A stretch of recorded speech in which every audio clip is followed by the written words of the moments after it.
As-salamu alaykum, Sayyidi. Walaikum salam. If we previously used drugs and have been affected, can the zikr of who purify our lungs and repair our neuroreceptors?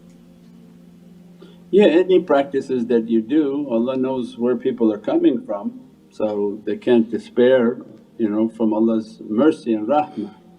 So that they have to breathe, they have to do their practices, they have to do their energy practices to bring their energy back up, to bring their breathing and the energy of their breath back into their lungs to heal their lungs. Otherwise the lungs may have had damages caused to them.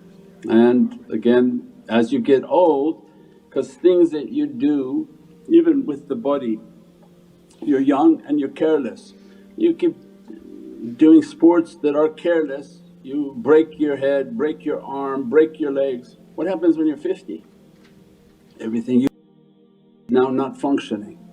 So things that people do in their youth and they think they get away with it, when the frailty of your older age comes and you're at 59, 60 years old and you need everything to function perfectly, what happens then with Alzheimer's and schizophrenia and all of these different dementia, all of the sicknesses of a frailty, what happens when you've magnified everything by the use of these chemicals?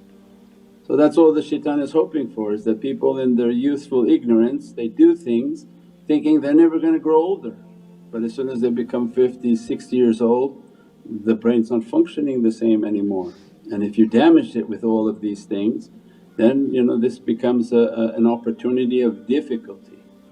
And mental illness, it keeps getting worse as the person is getting older, because the frailty of the whole system and the whole neuroreceptors and all of the cognitive understandings, all of it begins to age and become worse with age.